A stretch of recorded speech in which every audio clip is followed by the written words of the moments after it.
Welcome back. My name is Steve. I'm Andy. And I'm Steve, and this is Streaming Things, streaming The Last of Us Season 2, Episode 6, The Price. The price you pay. Well, listener, thank you so much for joining us today. With me is Andy. Andy's back again. Hey, he came back last week, but it's still a big deal. I'm still here. He's still here, damn it. And Kit is still not here. He is actually coming home from the Cannes Film Festival right now as we're recording. Mm-hmm. So he's in London. Sunny old London. London. You sound like you're from London. So there's a couple travel things that got in the way of him coming back this week. I know he would have loved to have been back to talk about this episode, but he should be back next week for the finale. So he's going to make that one. Hooray. Andy, before we get into the actual show, I do have some business up top. Okay. Number one, are you liking Last of Us? I love The Last of Us. Oh, well, then you should get a Streaming Things The Last of Us t-shirt. I'm going to order one right now. If you love Streaming Things lore, we got Sniper Tone on the shirt. And it looks like if Nickelodeon and a boxing poster had a baby. Yeah. It gives me Ren and Stimpy vibes. I love it. Yeah, it kind of does. If you like Star Wars, if you enjoyed Andor Season 2, Phil and I are getting together one last time this Wednesday to say goodbye to that series. We're going to do a listener mailbag. So send us your thoughts, reviews, criticisms, questions about the show, and we will read them live on air while we also do a droid draft. He and I are going to compete in creating the who can make the best team of Star Wars droids. And you guys will get to pick which of us wins. So stay tuned to that. That's coming out this Wednesday. And also check out patreon.com/streamingthings to check out all of our bonus content, ad-free episodes like this one, Game of Thrones coverage. Andy and I just recorded an Almost Famous episode that comes out later this week. I love that movie. That's one of Andy's favorite movies of all time. It is so good. You're not going to want to miss that one. It's a fun time. We really lived up to the sex, drugs, and rock and roll in that recording. Yeah, we got a little drunk and we fucked. The whole time we did it, we kept saying it was all about the music. But with all the business out of the way, Andy, I'm so excited. You and I have not even shared a single text message about how either of us feels about this episode. So I'm super excited to see what are your overall thoughts for episode 6, The Price. Overall thoughts. I think that this is a fantastic episode. I think that recontextualizing everything that we've seen so far this season was a brilliant move. I do think that pacing wise, it was an odd choice to do this for the penultimate episode because this season has had a little bit of struggle with pacing overall. So it's kind of ebbed and flowed with how much action we're getting, how much, story we're getting. And, it felt like with last week's episode, we were ramping back up and here we go. Things are happening. We're moving forward in some awesome ways. And then we just bring all of that to a screeching halt and we're like, back in the past. Meanwhile. And we just take a look at some birthdays. But I love in television in general when we get these, you can't call it a bottle episode, but we'll call it a flask episode, just a moment, a moment in time episode that separates out from everything else. And it just changes the way that you look at everything else that has come before. And when I talk about that, I think of like that Dark Quiet Death from Mythic Quest and things like that. Oh, yeah. That was a great episode. Yeah. Episodes of television that just like, hold up. I got a story I want to tell you. And it takes its time and it does that. I think that I was a little underwhelmed with the Eugene plot. The way it was set up in the beginning of the season felt like it was going to be a little more substantial than it was. I do understand what it was, why they did it the way that they did it. They needed a way to show Ellie to her undeniable proof that Joel is a liar, right? And using that sequence to show that Joel is willing to lie to her face anytime it suits him if he thinks he's doing the right thing. That was important to show. That said, I thought that there was going to be more to it, to set up Catherine O'Hara with this animosity towards Joel. I think in episode 1, I thought that there was going to be a bit more of a climactic struggle with it or something. I guess we also have to address that Daddy's back, having Joel in the whole episode and not with his 60-year-old man makeup. We're getting Joel at pretty much as he looked in season 1, and that felt great to go back and look at the good times. I remember when these sequences came up in the game, I was just like a sobbing mess the majority of it, because games never do that. I'm playing Doom the Dark Ages, and they're not going to stop and be like, remember that time you went to the dinosaur museum? And you just cry the whole time. Yeah. While you're splitting demons in half. Yeah. So I love this episode because of, I don't know, just how good it felt. And obviously it takes a turn about halfway through the episode and it stops feeling as good. But when we got those good times were great. Mm-hmm. I think that the pacing of it is odd. It was a bold choice to have this be the penultimate episode. And I'm really, really, really interested to see what they're going to do with the finale. How far are we going to get in this story in Last of Us Part 2? Steve, what'd you think? Andy, I think this might be my favorite episode of the entire show. Wow. Maybe. Well, let me preface that. My favorite episode of the entire show starring Joel and Ellie. So okay. I think Bill and Frank's episode is a better episode, but I think this one is the one that was just hitting me in the heart constantly. Like I was a sobbing mess for 3/4 of the runtime, right? And just having a ball. This is just such a great episode in terms of, going back and showing us those good times, seeing how that relationship over time, a lie destroyed that relationship, or at least put a lot of heavy weight around it and affected it. I love the framing, how it's framed around Ellie's birthday. So here's Ellie's first birthday in Jackson. Fast forward to 2 years later. And I think if the timeline's right, that means Ellie is about to have a birthday in Seattle. Yeah, I guess so. Because if she had a birthday where Eugene dies, 9 months later is New Year's, and then 3 months later is when she gets out of the hospital. So she's due for a birthday. So yeah. What's she going to celebrate her birthday this year? About to be the big 2-0. Ooh, in Seattle? What a place to party. I honestly don't see how anybody, especially after this episode, I truly don't understand how anybody can watch this episode and then turn around and say that Bella Ramsey is not the perfect casting for Ellie. Like there are moments where I'm just like, it's Ellie from the game come to life in human breathing form. Like I've always felt she was a great casting choice, but like I seriously cannot see how people can watch this as episode and still with a straight face say worst casting ever. Dude, the line delivery that she has in some of the moments, like particularly like when she sees the dinosaur for the first time, the way that she says, Joel, yeah. It is a dinosaur. I'm on a motherfucking dinosaur. Like it's dead on. Mm-hmm. Oh, it's so good. It's incredible. And then, having Pedro Pascal back as Joel is so nice because the show truly sings when it's the two of them. And to a degree, I feel like the first season, I won't go as far as to say as like the first season was hurt because of this, but one of the cool things the first season did was it took time to spend with all these characters we didn't know and would never see again. Mm-hmm. And I thought that was cool. But the other side of that coin is you don't have as much time as Ellie or with Ellie and Joel when the relationship is good. You see them start off bad and get good, and then the season's over fairly quickly after that.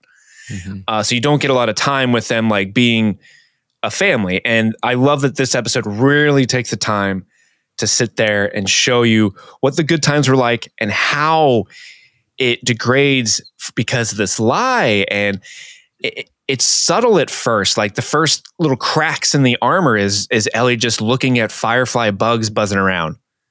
And that's so subtle and smart. And I think the show takes a lot of stuff, what's happening in the game, different points in the game, just all over the place, combines them into these really consequential, important scenes. And they write these threads in very economically in a way that I think is just genius and incredibly smart. And then they add this extra layer of complexity to Joel, but also to Ellie through this impact, this whole like, hopefully the next generation does better than I do thread. I really like the introduction of that narrative thread, and the way they bookend the episode, because in the beginning of the episode we see this flashback of a young Joel, which is something we've never seen, and I was really like, oh, what's this going to be like? And then his dad says that thing. His dad is the swordsman from Hawkeye, which was like, whoa. Is that who that was? That's hilarious. But like when he says that line, I'm like, oh, that's a heavy line, right? And then when Joel says that on the porch, I'm like already weeping. But then he says that, I'm like, oh my God, they brought it back. This is seriously, I think this might be my favorite episode of the show starring Joel and Ellie. Yeah. It is a 10 out of 10 for me. Even the Eugene stuff. I guess I was also expecting something bigger and grander because the way they talked about it, I was like, I think we were joking at one point, like, man, that's messed up what he did to Eugene's butthole before he killed him, right? Like how the fuck did he kill Eugene? But really, it seems like a pretty, I mean, it sucks the way it happens. It's for sure. It's really kind of diabolical, and it's one of those. It's perfect encapsulation of the meme. You're not wrong. You're just an asshole. Right. Yeah. but it wasn't as like. I don't like they built it up to be bigger than that, but I still the scene worked for me because they use it as a way. It's the straw that broke the camel's back for Ellie, and that little line where she looks at him and says like "you swore" is like so genius because in the recap of the first season you see that like when she's like was everything with the Fireflies true, and he says I swear. So when she says "you swore," she's talking about that moment and not the Eugene stuff, which is just. Mwah, chef's kiss. Brilliant. So good. Good shit. Yeah. I love this episode. But I really want to get into the review and recap with you, buddy. Yeah, man. Let's do it. But before we do that, we got to keep these lights on. Let's go to ads. And we're back. We're about to break down season 2, episode 6, The Price from The Last of Us. We got your boy, Andy. You got me. We're going to bust this wide open. Andy, do you want to know how HBO Max describes this episode? I would love to know because it wasn't there. It never is. They describe it thusly. Joel surprises Ellie for her birthday. As their rift continues to widen, Ellie prepares for a confrontation while Joel makes a difficult choice out on patrol.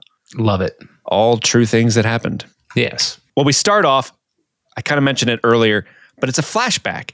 We're in Austin, Texas, 1983. We see a young Joel and a young Tommy. And Tommy's freaking out because he did something. We don't know quite yet what he did, but he did something, and he's worried that their dad is going to give him the belt and beat him. And this is where we kind of get the first signs that Joel has this kind of a traumatic upbringing, but also like a savior complex where he's like, he loves Tommy and he's going to put himself in between Tommy and Tommy's pain or Tommy's abusers, right? Totally. But that's also just like what a big brother does, you know? Yeah, I think so. But it hammers that point. That's very Joel to do that kind of stuff. We find out when their dad gets home, who's also Jay Miller. So I want to know who his first name is. Is Joel a junior? Joel Jr.? Joel Jr.? Maybe. But Papa comes home. Joel is waiting for him in the kitchen. And his dad's a cop. And he's got to go back on patrol in 30 minutes. And he's like, all right, what happened? And Joel says, well, I was buying pot from this kid. And he ripped me off. So we got in a fight. He's like, dude, I'm a police officer. I know what happened. There were cops that broke up the fight. They told me Tommy was buying pot. The kid that was ripping him off, you saw him sort of shove Tommy, and then you went and beat that kid's ass. Again, what a big brother does. But also, Joel has a violent outburst. That's how he confronts his problems with his mitts, right?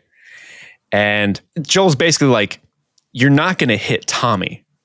Like, no matter what you say, like, I won't let you hit Tommy. And this does something to his dad. Oh, you would think in that moment, Dad's like, okay. And then I'll hit you. The belt or the wrench, you pick, you know? Jesus, you went with wrench as the second option? Andy, are you okay? You know, it's a very versatile tool.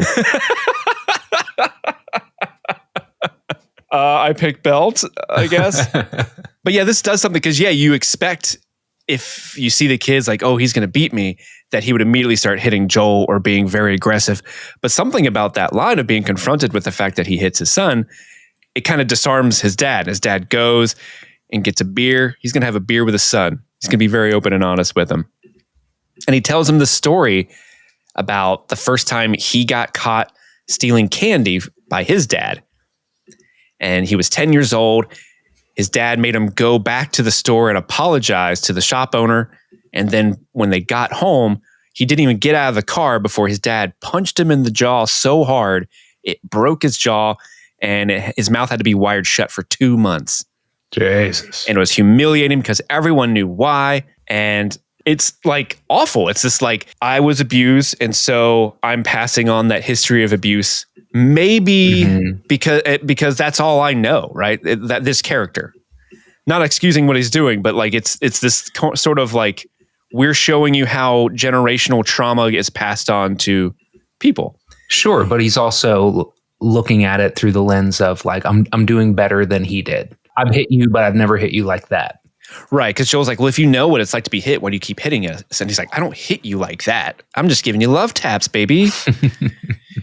Look, I give you the option. He would just choose the wrench for me. At least I let you pick the belt. But he says, when it's your turn, I hope you do a little better than me. And he's like crying because he knows that he's not, he knows he's failing as a parent in that moment. And it's a really interesting choice to show this scene and kind of to contextualize how Joel is going to go forward and become this adoptive parent to Ellie. But also, like, he has this like abusive upbringing, and they really humanize the dad, which I think is interesting. And then there's this one shot. Did you catch this? When his dad goes to leave, he puts his hand on Joel's shoulder, and he's wearing the watch. So Joel's watch is actually his dad's watch that I assume was passed on to him. Did not catch that. That's awesome. Obviously, it looks a little better. It's not broken. But that's his watch. Then we go to the titles of The Last of Us, and Joel's back in the title sequence for this episode. They stuck him back in. Oh, was he removed? Yeah, ever since he was killed off in the title sequence, you know how there's the two fungi plants or fungal things that show up, and it's Ellie and Joel? Yeah. It's just been Ellie ever since he was killed off this season. That's awesome. Yeah, like she's alone in the world, and it's great. Such a small touch that's amazing. Oh, that's awesome. But now we're at Jackson Hole. The hole. And we check in with Jackson's biggest a-hole, Seth. He's at the bar, and Joel shows up. The new guy. I've been here 2 months, man. What are you doing around these parts? You bring things to trade. You bring me my Lego sets. That's so fucking fire. He's trading them Legos. And dude, Seth is like, oh fuck, that's the good stuff. Limited edition, special collector's edition. Oh my god, is this the Millennium Falcon? This is Harry Potter's Hogwarts Castle. How many minifigs is in this bag? I'm really into collecting minifigs right now. But yeah, he's doing some sort of trade with Seth. He found these Legos for Seth's grandkids, and there's this fun little exchange where he's like, oh, I found them up in Hobank. And Seth's like, I checked that place. He's like, well, you suck at it. I'm a smuggler. I know where to look. I know where they hide the Legos. The Legos are huge in the apocalypse. People are always asking for them. It's like Fallout's bottle caps. For them, it's Lego bricks. Oh, how many studs you got? What's the stud count in this bag? There was this point where Seth is like, I wasn't always this, and like just kind of mentioned himself. And was he referring to like I wasn't always old, or I wasn't always just a bartender? I couldn't quite tell. I wasn't always just a racist guy.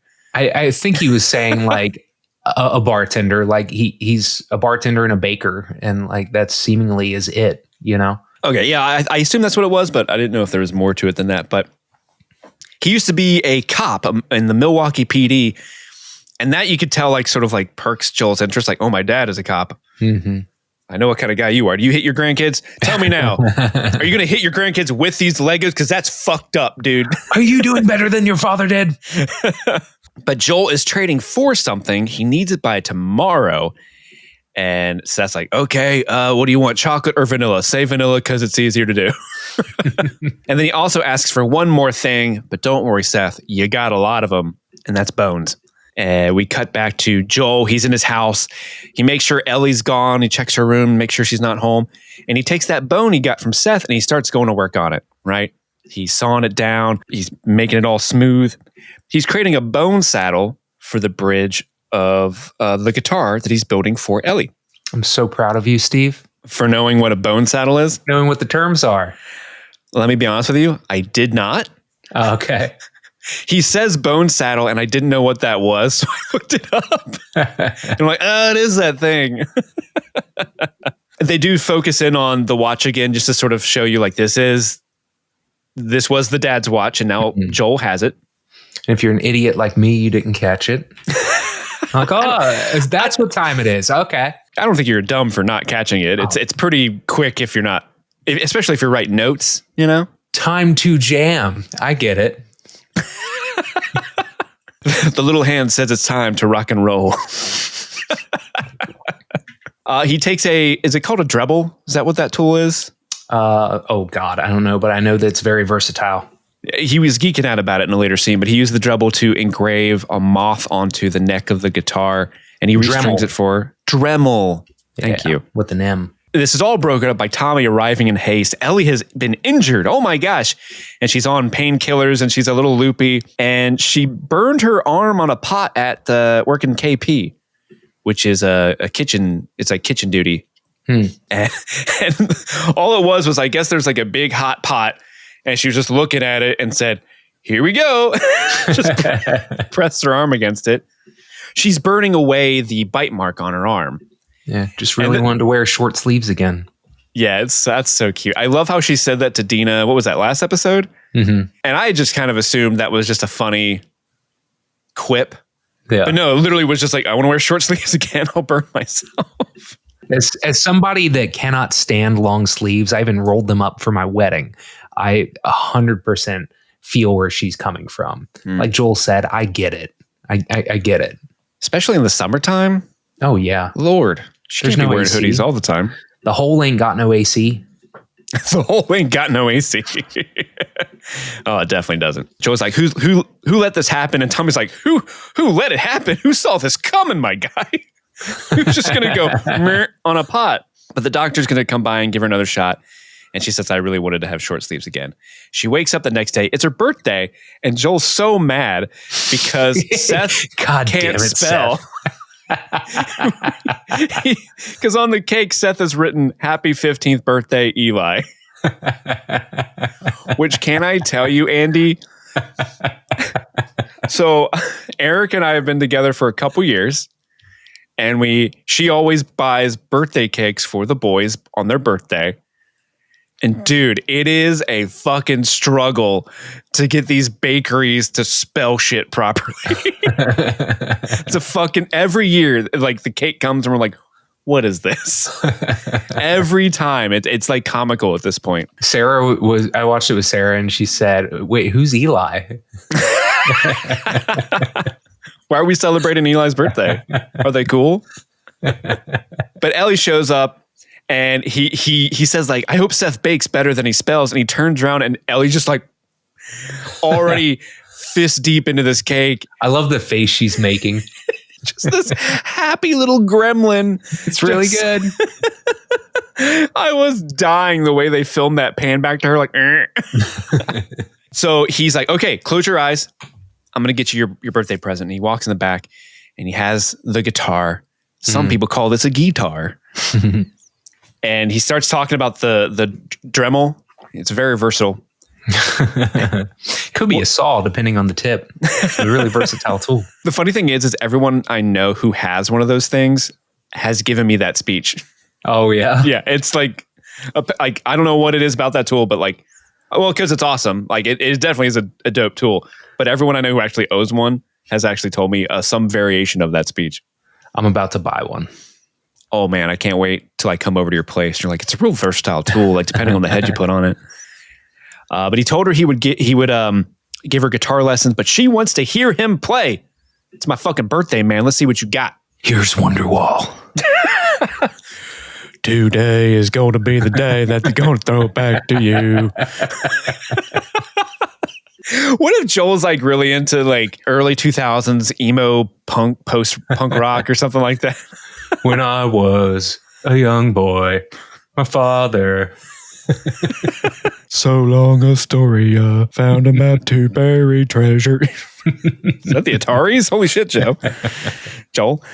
But he starts playing Future Days by Pearl Jam. No, there it is. This is the song. And It's Pedro Pascal song. plays it so well. He doesn't sing it like he's a great singer, but he sings it earnestly and from the heart. And the camera pulls in on Ellie as she just enjoys what Joel's playing for her. And they say, well, that did suck. It's so cute. I love it. Very sweet. And he ends the scene by saying, hey, I understand your arm. I get why you did that. Happy birthday, kiddo. No. Oh, but 1 year later, Andy. 1 year later. It's Ellie's birthday again. So now she's 16. Yes, I think. They're walking along a creek, and Ellie's trying to guess what her birthday present is. Is it a bow and arrow? Is it water guns? Is it a lauder of kittens? But he's taking her someplace he found on patrol. She's trying to convince him to let her go out on patrols now because Jesse did patrols when he was 16, and now she wants to do it. And he says, well, you need to enjoy being a kid for now. Oh, yeah, because childhood has been so great for me so far. There's something between you two. Oh, yeah. I got a keen eye for that. Spend a lot of time together. I see the way you look at him. And she's just laughing at him because, like, you fool. You don't have an eye for anything, my guy. Has anyone ever told you about the birds and the bees? You mean dicks and vaginas? When she says that and Joel turns around and was like, Jesus Christ. Oh, so hilarious. And this is the little bit where Joel tells Ellie, you're going to need something called patience. And that's going to be a little bit of a through line through this episode. But he shows her what her birthday present actually is. And it's a motherfucking dinosaur. Joel! God, how cool is this? Oh, it's so cool. I love that she immediately just climbs on top of it. Right. When given the opportunity to see a dinosaur, instinct says, climb it. I was actually really worried because when she's on the head of it, you can see it wobbling. Like, oh no, shit. Oh girl, my it's God. gonna fall. She's up there too, dude. I'm afraid of heights. There's no way. You wouldn't do that? Absolutely not. They're on, I saw like some behind the scenes stuff of Bella Ramsey climbing the dinosaur, and they've got them connected to some sort of rigging. So if they fall, Like a harness. yeah, because they probably could fall off that thing, but if they fall, they would be caught by the harness there. I still wouldn't do it. If you don't fall off the goddamn T-Rex, I'll take you to that museum. And we cut to the space hallway, which is super cool. And Ellie is a huge space fan, and she's just having a great time in this hallway. She's like, how long have you known about this place? Oh, a while. Why didn't you show me it before? Patience, girl. Patience. And then they get to the part in the, what do you call that? It's not a planetarium. Is it like an orarium or something? Orrery. Orrery. Yeah. So they find an orrery with all the different planets, and she's just gobsmacked. It still works. It's almost, Andy, as if someone must have come in and greased it ahead of time.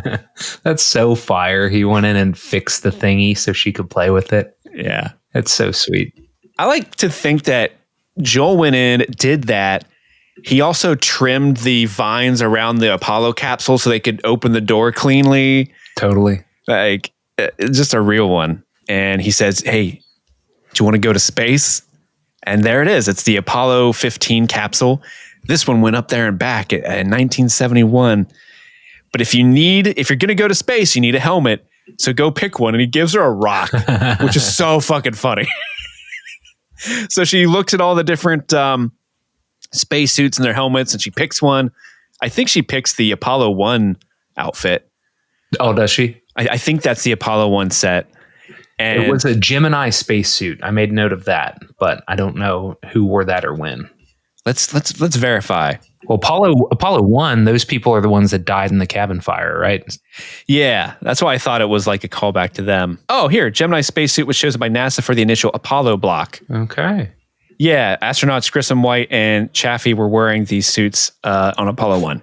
So it is a little callback to that little moment she had with Dina a couple episodes ago. She puts on the helmet. How's it smell in there? Like space and dust. And they hop in the capsule. Ellie's having a ball playing with all the switches. That's exactly what I would do. What would you do in this situation, Andy? 1,000,000% flip all the buttons. And I'll be making sound effects. Pew, pew, pew. People of Discovery, set, abort. She does something that I know I would do where she kind of leans back and says like, wow, they sat right here. Yeah. I get super not even nostalgic, but I don't know what you call that when you go to like a museum and there's like, this is the real thing that the people in 18 whatever use. I get like so like wrapped up in like, wow, what were those people like that held that before it became in a museum? Vicarious nostalgia. Yeah, it's a strange, like, what do you call that feeling? I don't know. But Joel gives her a cassette tape, and says, this is something that took a mighty effort to find. And it's the tape of the launch of Apollo 15. I assume that's Apollo 15. Yeah. But it's an Apollo launch sequence that's on tape. How the fuck did he find that? I guess he raided like every single library. Yeah, seriously. Or, I don't know, is there a Smithsonian somewhere in Wyoming? Or were the people who pass through Jackson that they trade with sometimes like, I got a bunch of cassettes about historical events. He scrolls through all of them. But all to say is that, I mean, that took him damn near all year to find. Yeah. And he found it. He's a good dad. Yeah, he's doing the work, and he gives her the tape and tells her to close her eyes and imagine it. And the camera, this is directly lifted from the game. It's one of my favorite sequences from the game. The camera focuses on Ellie. She closes her eyes, and you can hear 10, 9, and we have liftoff. And, you know, they got the rumble, the lighting effect is going around, the music kicks in, and it's this pure joy of the unknown and what humanity can do. And just all of her worries are washed away, and she's living in the fantasy of a future she'll never be able to have. Mm-hmm. And it's really beautiful. And then when she turns to Joel and he's like, did I do good? And you can see like a little tear coming out of Joel's eye when he asks that. Oh my God, Andy, I'm bawling. Mm-hmm. Oh, it's good. What did you think of this scene? Dude, I loved it. Like you said, it's lifted straight from the game. And that's one of my favorite moments in the game by a mile. Like, it's so just incredible to take that moment to breathe, you know, in a survival horror experience. And they recreated it fucking perfectly. I love the lighting changes. Everything goes dark. And then we get the whooshing light go across her face and stuff coming through the window. And then, yeah, I made a note of Joel's tear too. I love that. I do okay. Yeah. Are you kidding me? Oh, I did watch the behind the episode that played at the end of this. Mm-hmm. And Neil Druckmann shared this interesting story where when they were storyboarding or just getting ready for pre-production for season 1, that was when they were still making part 2, the game. And so Craig Mazin was at the Naughty Dog office, and Neil Druckmann's like, hey, you want to see something we're working on for the second game? And he's like, yeah. And he showed him the astronaut scene. And Craig Mazin's like, when we get to that, we need to film it shot for shot the exact same way. Nice. And they did. Oh yeah. They nailed it. Awesome scene. I'm so glad I finally got to see it in live action. Really, they really hit that home. But after they have fun at the museum, they're walking back home. Joel's like, hey, we should do this more often. And Ellie's like, yeah, we should. But then she gets distracted by something. And we don't quite see what it is. Joel's like, hey, are you okay? She's like, yeah, I'm fine. And she kind of snaps out of it and she leaves. And then the camera pans over to what she was looking at. And at first, Andy, I didn't know what it was. Like, I rewound it once or twice to like, what is it? It's just the Firefly bugs that are flying around. Yeah, totally. Something's not right in paradise. Yeah, it's a really subtle way to bring up the Fireflies again. Because I think, in the game, she spots like some Firefly propaganda spray painted on the wall. And it's really? It's that Firefly symbol. And there's like a dude who, because they continue exploring the museum and they get to a part of the museum that's like more derelict. And there's a guy that had left the Fireflies and killed himself in the museum. And so she stumbles across that, but Joel doesn't. And that's what starts making her think about like, well, maybe there's something wrong with this Firefly story. But I think this is like really subtle. And way cooler and more economical to do in a TV show. I think this is a great choice. But we cut back to one more year later. What is this, season 2 of Andor? All these year-long time jumps. It's Ellie's 17th birthday? Yeah. 17th birthday. Joel's coming home. He's got a chocolate cake this time. And it's spelled correctly. Seth made that, put in the extra work. And a nice little touch. It's raining, which was a nice little foreshadowing that things are changing. And as he's walking home, he hears some tomfoolery happening in his teenage daughter's room. So he rushes up there like, what's going on in there? And Ellie is in the room with Kat. And they do the like, oh, the Dad's other home. One. Yeah, the other one, as Dina puts it. And he's like, you got to get out of here. And I love this little bit where Joel's getting angry with Ellie. He's also scolding Kat, like, she's 17, by the way. And he's like, I'm 19. You're right. I should leave. And then they start talking about the tattoo, and Kat has to like slide in. Like, it's actually not done. It's going to look way cooler. And he just looks at her. He's like, you guys are going through something. I'll be back. And they really did a great job showcasing Kat in the scene. I'm glad she got to come back and do some a little stuff. Moment. Yeah, knocked out of the park. I love his line. So you're going to do all the teenage shit at once? Drugs, tattoos, experimenting with girls? It wasn't a fucking experiment, Andy. Ooh. We'll discuss this later when you're yourself. Aw. Because she's high. She's high. I guess they never did have that discussion because it's nighttime. I guess they didn't celebrate her birthday. That's awful because it's like still storming out. They're both in bed. Ellie goes to inspect the garage, but then she's trying to move her mattress into the garage while it's storming out. And Joel's like, no, you're not. It's pissing rain out there, girl. You can't do that. There's no heat or running water in the garage. You may not like these rules, but it's my house and you got to follow them. Classic dad. This is not your house. You don't own anything. Yeah, this is communism, Joel. We live in a commune. As a man not entitled to the sweat of his own brow. Ellie, I want to give you this book. It's written by Ayn Rand. Ayn Rand. I don't know how to pronounce it. I'm not good at reading. It's called Atlas Shrugged. Atlas Shrugged. And I really think it's great how Joel's trying to be better than his dad was. Yeah. He tells her, maybe it's good that you have your own space. Can I see your tattoo? It's really sweet how like the way he genuinely says it. Like Pedro Pascal is so good at just being genuine. Mm-hmm. He's like, can I see it? And then when she shows it, he's like, man, that's pretty cool. Yeah, it's actually pretty good. Did it hurt? He's like, he gets real like, should I get one too? Should we get matchies? Should we get matchies? What would their matching tattoo be? Oh man. Just Marlene. Rest in peace. I got her on my shoulder. I don't think Kat got her likeness right. But yeah, he's going to take a few days to get some stuff figured out in the garage so she can move out there. He awkwardly sort of is like, hey, but never asked you, by the way, what's your deal with moths? You draw them all over the place. You're getting a tattoo. What is it about them? And she says she read about them in dreams from a book and that they're symbolic. And she's, oh, right, because of growth and change and such. And she's like, and such. I love and such. Yeah, I got to go to bed. Cut to Gail reading a book at the cafe. I fucking love Gail. I know, like, a couple episodes, Kit was saying, like, how he's, like, grown tired of Gail already. I'm like, no, fuck that. Gail, I stan her. She's my favorite. Yeah, I think she's great. He walks up and he's like, you guys study dreams? And she says, is there a doctor is in sign on me like fucking Lucy from the Peanuts?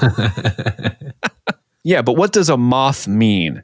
It means change and growth, right? No, dude, that's a butterfly. Moths mean death, if you believe in that shit. And then there's this long pause where Joel is sitting there sort of like, oh no, this is bad. But he doesn't say anything. And then Gail, who's been like, I'm not interested in this conversation, is finally like, okay, why are we talking about moths? And then he just leaves and she's just flummoxed. Like, I fucking hate this guy. He hasn't even killed my husband yet and I hate him. But this birthday year ends with Ellie moving all of her stuff out into the garage. And before it cuts away, the camera pans over to some of her moth drawings. And amongst the drawings is a phrase, "You have a greater purpose," which might be important to Ellie, having a greater purpose. 2 years later now, Andy, apparently her 18th birthday wasn't very memorable. No, she's a grown woman. It's her 19th birthday now.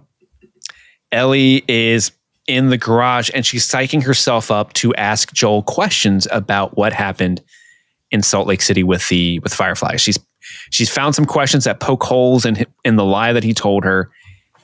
And he actually shows up to the door and he's like, "Hey, Ellie, your birthday present is we're going on patrol. You can do patrols now. You showed patience. You had your training. Let's go. Grab a coat, grab a gun." Andy, would you be excited to do patrols? No. If I was for my 19th birthday, like, "Happy birthday, son. You get to go to work." I'd be like, "Sweet. That sounds awful." You either get to go on patrol or hang out with Seth in the kitchens. Patrol, please. So Joel and Ellie are on patrol. He's trying to show her the ropes. Stick with your partner, scan the countryside, use your binoculars. And she's not taking any of it seriously because Ellie has been through some shit, right? And, oh, dude, there's a little squirrel fucking a big squirrel. We should report that. But Joel says, this is nice. It reminds me of the old days. It'd be nice if we could spend some time together again. And she agrees, but he can tell something's weighing her down and on her mind. But before they can really get into it, they get a call on the radio. "Hey, Cache Creek, Eugene and Adam need backup. They're over above the pinnacle," I think is what they say.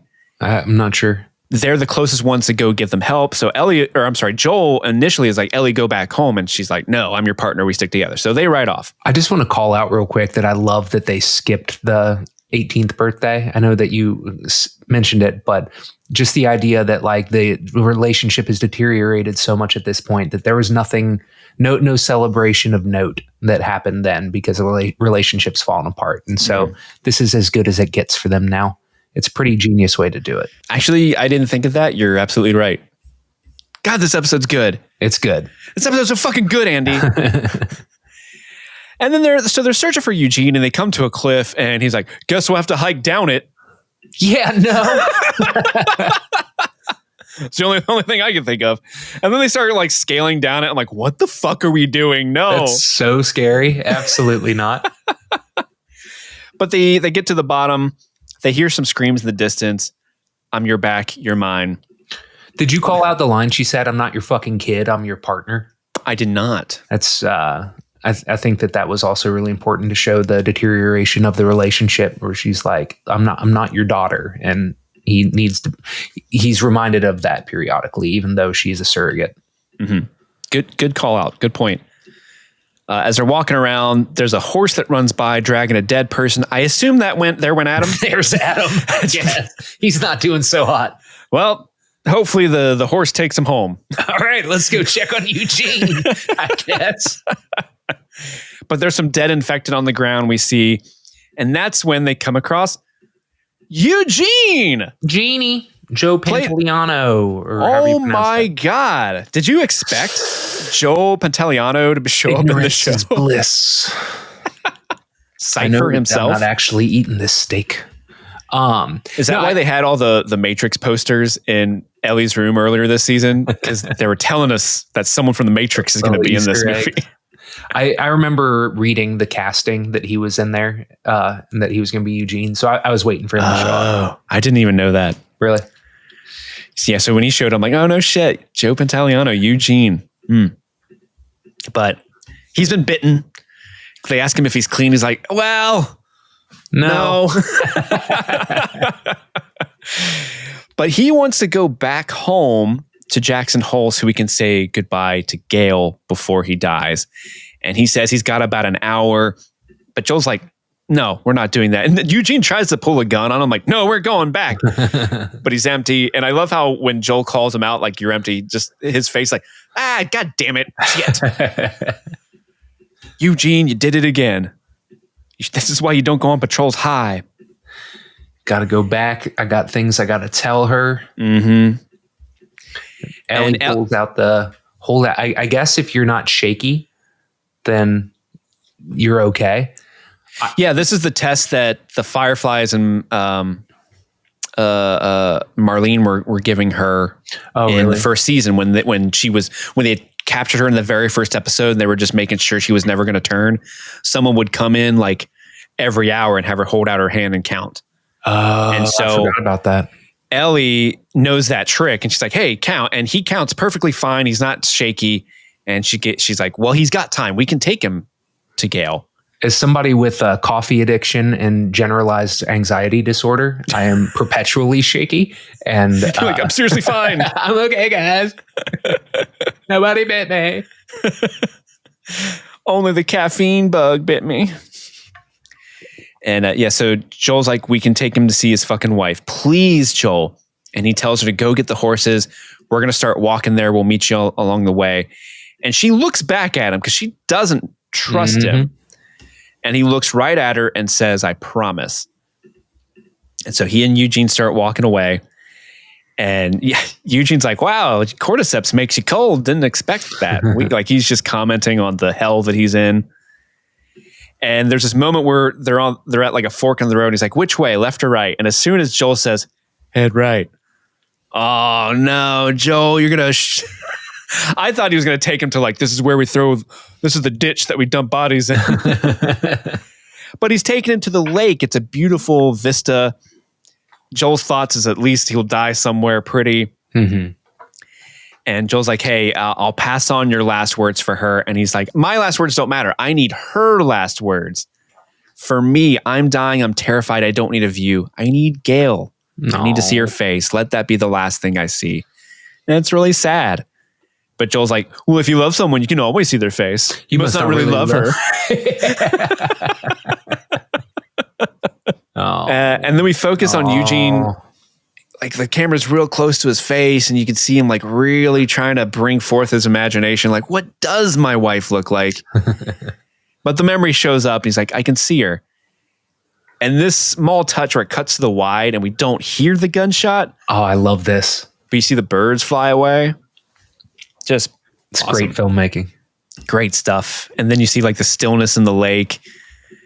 But Ellie arrives with the horses. She sees the dead Eugene and she's just shocked and upset.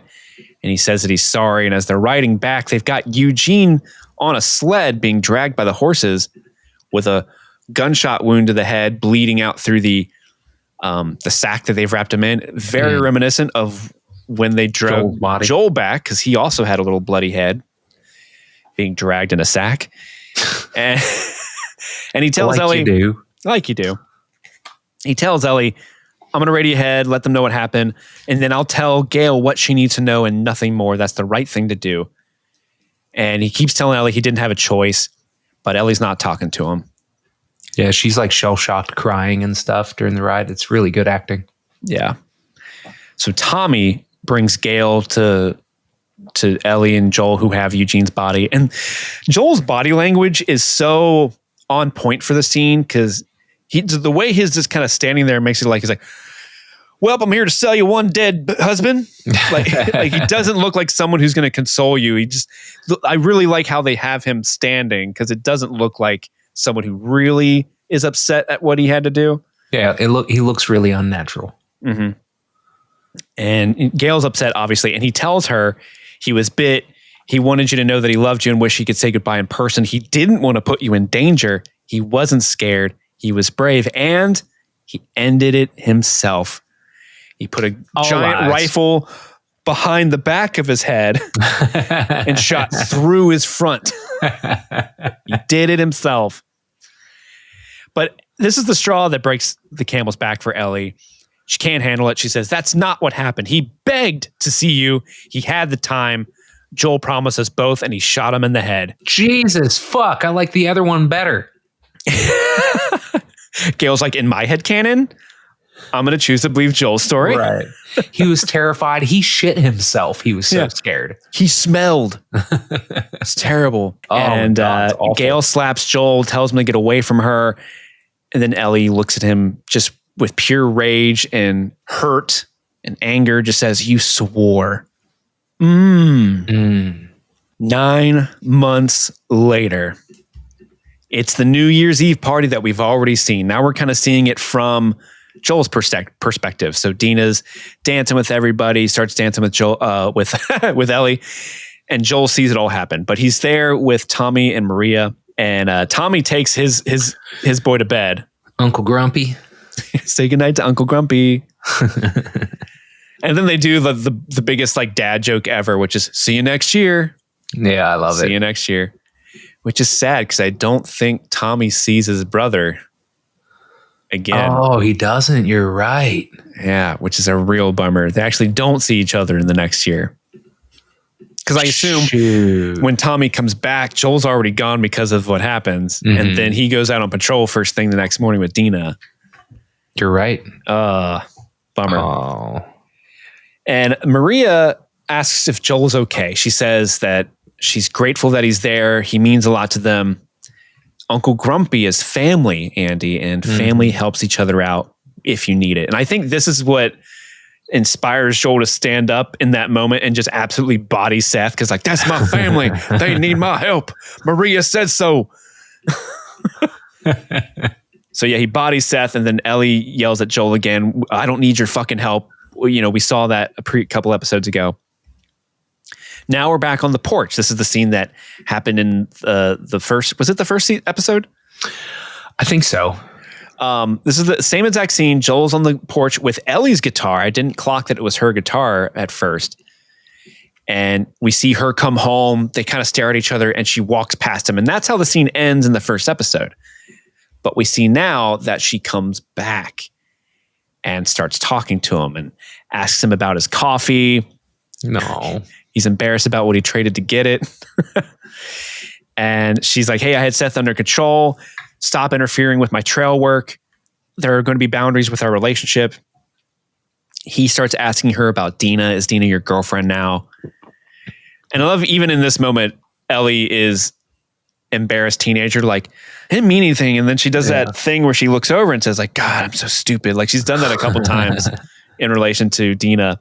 Well, I don't know what her intentions are, but such a dad. She'd be lucky to have you. Aw.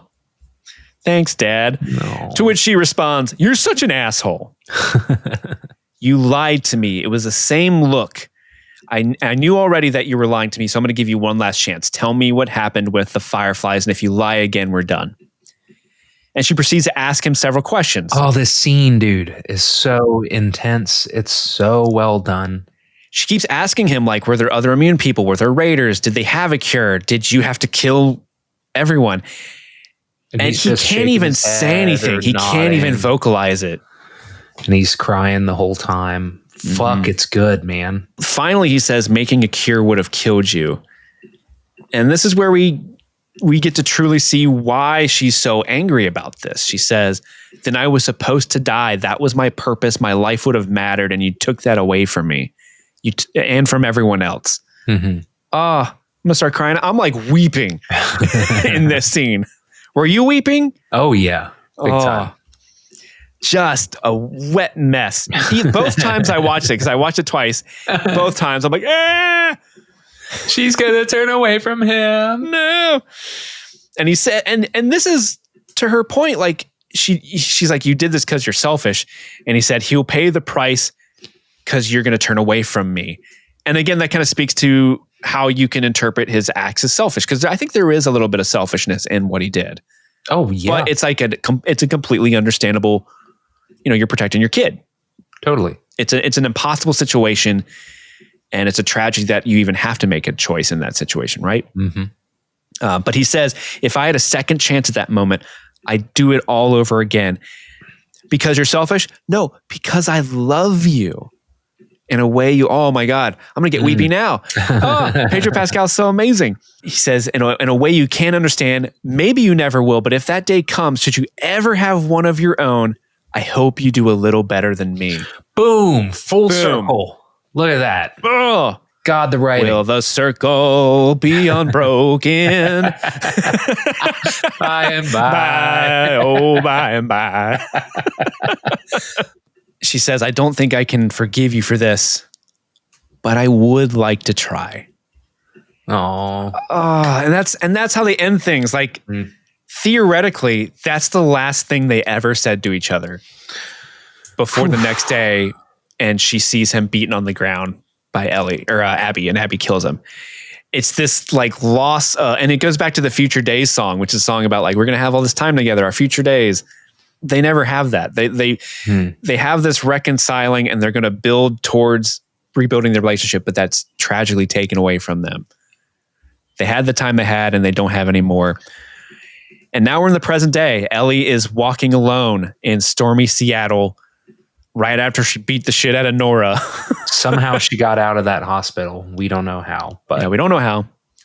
Hopefully there were tunnels in the basement of the hospital that let out. And she's going back to the theater, which is where Jesse and Dina said to meet up afterwards. And that is the end of the penultimate episode, which is like, where are they going to go from here? Like how I'm curious. I'm also worried at how they're going to land this plane, because this is an amazing episode. I fucking love it. I don't know where they're going to wrap up this story for part one of what is essentially a two-parter story. Yeah. I have faith in them, but I'm cautiously optimistic because oh my gosh, at least with this episode, I'm like, okay, we're back. We got the field. Let's bring her home. I think they can do it. I just don't know how. I don't know what they're going to do. Yeah. So we'll have to tune in for next week. I have ideas on how it's going to end too. And I don't know if that's how it ought to end, but we'll see. Well, we've got a couple more segments we got to do before we wrap this episode up. But before we do that, Andy, what do we got to do? Have a little break to listen to one of our sponsors. Hey there, Stream Fiend family. As we step into May, the month of milestones, graduations, and fresh starts, we're feeling extra grateful for the folks who help us keep this show rolling strong. We want to take a moment to celebrate every single person who supports streaming things, but we really want to celebrate these real MVPs, our super patrons. These are the amazing supporters who pledge $25 or more each month, and their generosity powers everything we do. While people are tossing their caps in the air or getting ready for summer adventures, we're tipping our caps to these legends. So thank you to Sun-Loving Mortal, Xander Barbarian, Daniel Pack, Nice Guy Eddie, Tulun, Jordan Garvin, Albus Stinkpot, Haley, Maddlestat, Susie Callahan, Anthony Corona, Jim E, Lady Trashley, Sean Myers, Just Liz Calabria, Mike from New Hampshire, Brett X, E Scramo, Lil Tickler, Svento7, Jay Scramo, Bluff Pum, AK Ashley Ray, Adam Busby, Upside Down Canuck, Big Butthorn, Jer Latanovich, Kaylee Sampson, Rabbit Dog in a Barbie Car, Elpander, Charlie Friday, Alexis Adler, Peaches, Emmy, Haley B, Jill Velez, Trisha Bueller, Alex G, Suzanne Rode, Jadinklage Morgoon, Kalisha Reeves, Paula Garcia, That Brenda, Aaron Armstrong, Seriously Black 82, Ashley Powers, Casey McCain, and Enza. Thank you all so much for supporting Streaming Things, but the celebration is just getting started. Let's get back to the show. And we're back. We got a couple seggies to end this episode out before we leave. The first one of which is our fire. What? Oh, some siggies. Yeah, we're going to do some siggies. First up, we got our Firefly Moments, our top 3 favorite moments of the episode. Andy, what is your number 3 favorite moment? My number 3 is the moment when Ellie tells Gail the truth about what happened with Eugene. It felt powerful. I think that the performance was great. Everything that you called out with the blocking of it, the really interesting body poses, all of this discomfort, but to see Joel like do what he thinks is the right thing and to lie, say everything he said was a lie, right? That he was brave, that he did it himself, that he didn't want to put you in danger and all of that. He felt like he was doing the right thing, but seeing Ellie just so torn apart with the confirmation that he is somebody that lies for selfish reasons because he thinks that he's in the right and has this like control complex that the story needs to be his. I thought that it was just great to see that thrown into his face. Wonderful pick. I'm going to go with it is the cake good scene at her first birthday where it cuts over to her and she's just got a fistful of cake, and that face that Bella Ramsey's making, it's so perfect. They're so funny. I think we need to cheat and throw in the God damn it, Seth, when he sees the cake for the first time. I mean, that's like what, 2 seconds before that happens. Right. So I think it counts. Yeah. The cake reveal, I guess, is what we could say. Because Ellie, has grown up in a world where fine cutlery is optional. It's not always available when you're enjoying a sweet treat. Mm-hmm. And I don't even know if Ellie would have ever had cake before, maybe. Yeah. So seriously. maybe if Ellie's like, this is dope, us, it would be like a 3 out of 10 cake. But that's my number 3. What about your number 2? My number 2 is Ellie getting the dinosaur for her birthday. Just the performance by Bella Ramsey when they perfectly emulate Ellie's vocal delivery. Just Joel, like it hits so hard with like they are perfect casting to play this character. Looks be damned. It's the portrayal is there, and just the giddiness and the fact that Ellie had already guessed that it was a dinosaur. It was so fire. Is it bow and arrow? Is it a dinosaur? Is it whatever? And then it was a fucking dinosaur. It's so fucking cool. And her immediate instinct to climb on top of it. I'm on top of a fucking dinosaur. So it's just all the feels, man, and the best kind of feels. It's just seeing the good times. I love it. Do you think they went back and told everyone at Jackson Hole about this really awesome museum that you can go visit? No, they're keeping a secret just for them. Like Tommy's like, there's this dope ass place you can go and you haven't told us. We need recreational activities, Joel. God damn. My number 2 is the spaceship scene. Honestly, it's one of my favorite moments from the game, and they recaptured it perfectly. And the performances by Pedro Pascal and Bella Ramsey are just astounding.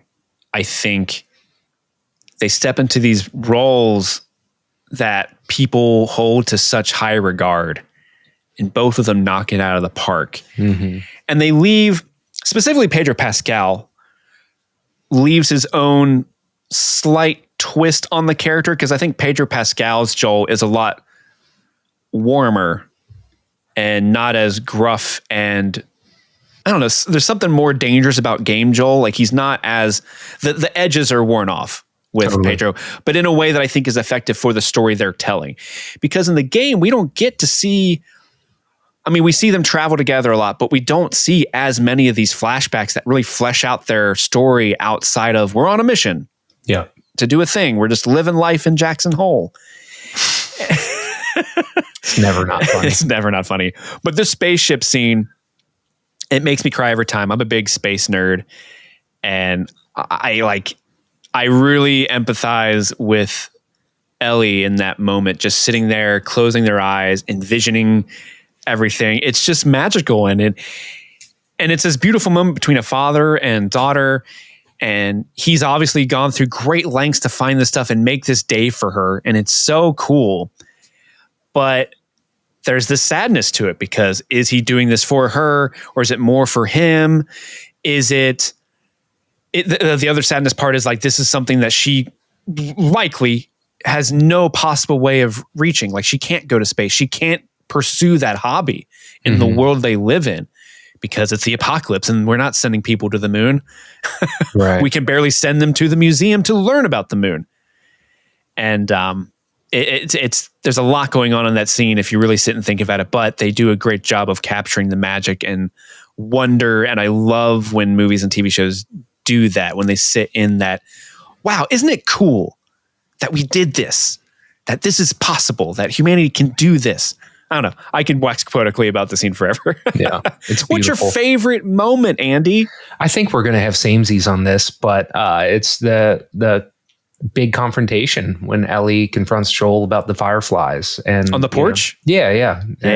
Matchies. Was there anybody were there other people that were immune? Were there raiders? Did you and Marlene too? And just the performance by Pedro of just the crying and shaking his head and nodding and stuff, and the bringing it full circle with the, it's because I love you and I hope that you do better. Like, he definitely did not do better than his dad. Like, overall, he was a much better like father figure, but he also doomed humanity. So, his dad didn't do that. Hey, his dad didn't say, I hope you do better at saving the world. Right. He just said, I hope you're a better father figure. And I think he did that. He definitely did that. But yeah, great, incredible scene. Mine's the same. Everybody. This scene is one, they directly pull this from the game, but they change it where in the game, they have the confrontation about the fireflies at a different place. And so they're kind of merging these two conversations into one scene. And I think by doing that, they make the scene even more impactful. Like, I know they can't do that in the game because the game's story is structured differently. Mm-hmm. But the way the show is structured, they really utilize these two scenes into one for maximum effort or maximum impact.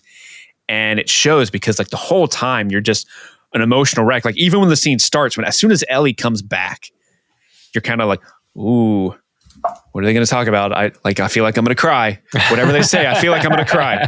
I'm ready to cry. It's happening. He starts talking about his coffee. Oh, she put coffee beans on his grave. Oh, the tears are coming. Like, I don't know what Dina's intentions are, but she would be lucky to have you. Oh, he's such a good dude. And then it's like, what did the fireflies happen? He like cannot even say it. He's so dedicated to not letting that secret out to her specifically. Aww. Like, he can't even vocalize it. And then when he doubles down and says, I would do it all again because I love you. Oh my God. And then I'm gonna cry. Bella Ramsey's performance in this scene is just on another level. Like, the way they do a lot of close-ups of them, and you see the pain in their eyes, the tears flowing out. And then like, they're not afraid to grab their face, like because they're snotting. And so they're like, what? Like, it really sells it. The two are amazing. I know in that behind the episode thing, Neil Druckmann was saying something like he was going into the scene because he directed this scene. He was real nervous about it. And he's like, I don't know why I was nervous. Pedro and Bella are amazing.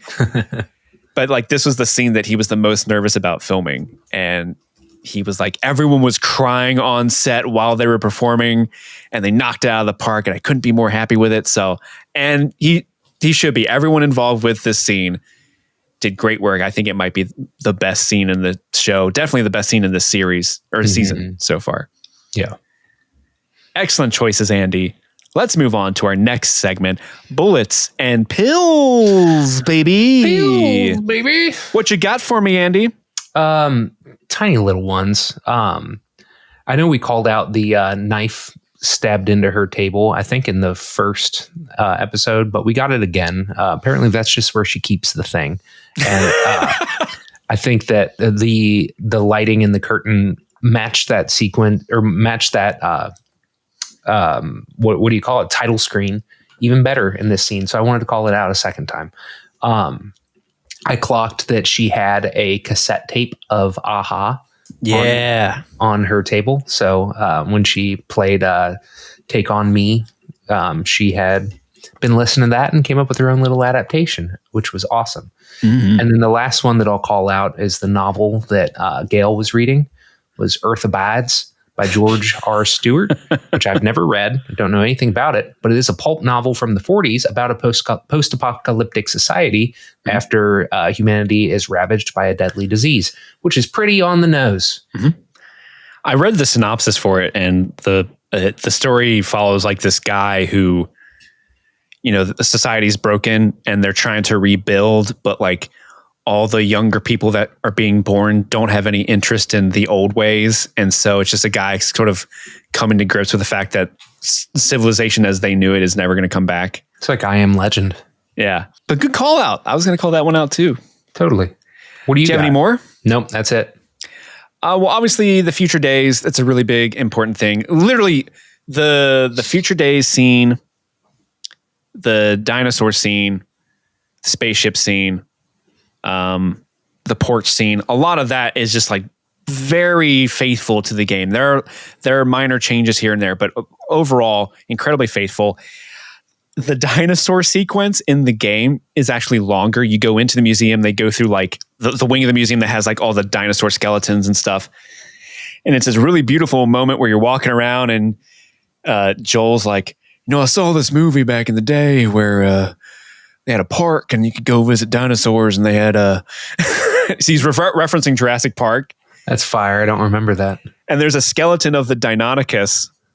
And he's like, oh, I know this one. It's a Velociraptor. It's from that movie I like. And she's like, it says it's a Deinonychus. No, that's Velociraptor. And then you see the real bones of a Velociraptor, because in real life, Velociraptors are like 2 feet tall. And she's like, oh, Joel, here's that Velociraptor you're looking for. And it's like, it's a lot smaller in the movies.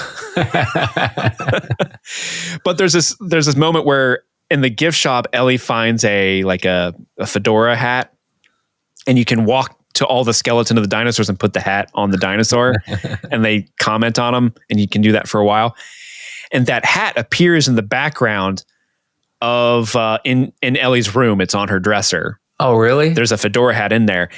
And in the making of series, when they're talking about the dinosaur moment, they're showing, I assume, scenes that were cut where they were in that wing where the dinosaurs are in the game, but that scene does not appear in this episode. So we might get other flashbacks. Who knows? Maybe it was cut for time.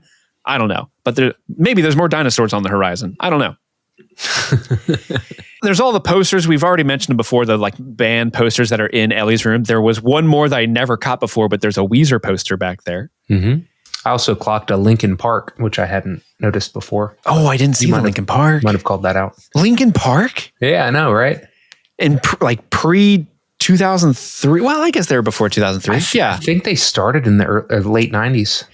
Yeah. I graduated in 2005, and I remember my freshman year, I was in English class, and the teachers like did the whole like, if you're on a abandoned island, what are 2 things you would bring with you? And this one girl in my class is like, I would bring I forget what she said. She said something, and then she said, and my Linkin Park CD. To which, and I'll never forget this, the professor's like, but not your cassette player so you could play the CD? Just the CD? Just want to look at it. They lingered on this album by Xanfer, and I'm not familiar with that artist at all. And then the last thing I noticed was Joel's coffee mug is his coffee mug from the game. It's this like ceramic cream colored coffee mug with an orange design of an owl on it. And so he's holding it in the porch. It's the same mug that appears in the porch scene in the game, but also the part of the game where you go back to Joel's house. It's where Ellie would, smell the jacket and kind of go through his house right after he died. You can pick up the mug that he uses, which is the owl mug. Because of wisdom and such. Yeah, it's symbolic, right? Also, they're very inquisitive. I myself also ask who all the time. But that's all I have for this week.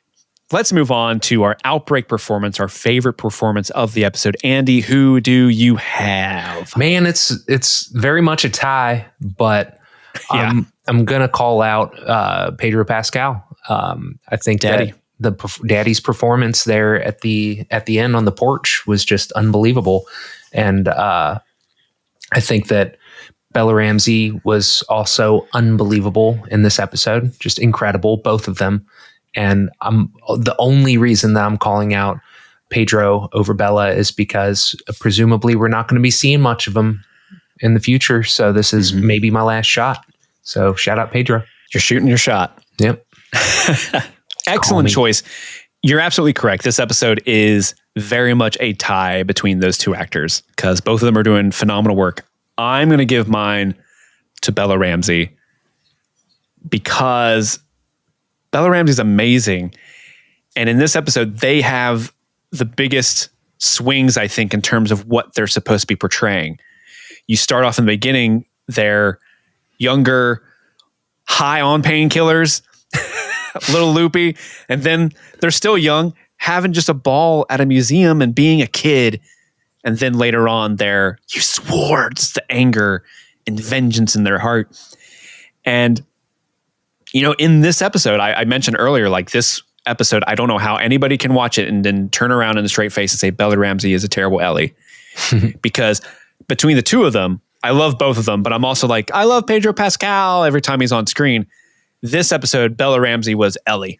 Like 100% just bled into that role. Like just like Homer Simpson's receding into the bushes. It was Bella Ramsey receding into the character of Ellie. And there was no longer Bella, it was only Ellie. And just jaw-droppingly great performance. So I'm going to give it to Bella Ramsey. They're amazing. There it is, the tie. They're together again, like on the title sequence.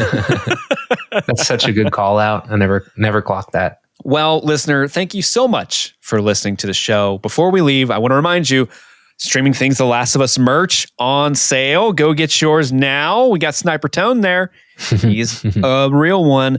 Send me some questions, reviews about Andor so that Phil and I can answer those on Wednesday, as well as do our droid draft. It's going to be a lot of fun. You're going to want to listen to that episode for sure.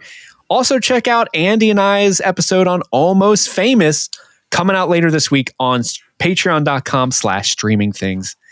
But if you can't support us there, that's okay. Just leave us a 5-star review wherever you're listening to this. You can also email the pod at streamingthingspod@gmail.com. Interact with us. We love hearing from you. And hopefully Kit will be back next week so that I don't have to do recaps anymore. Because let me tell you, what he does is an art form. He's a professional. I'm nowhere near as good as him. So thank you guys for putting up with me for this last month. and just thank you for listening to the show in general. Andy. Yes, sir. We got to return some videotapes. Let's do it. My name is Steve. I'm Andy. And I'm Steve. And this was Streaming Things, streaming The Last of Us. Happy streaming.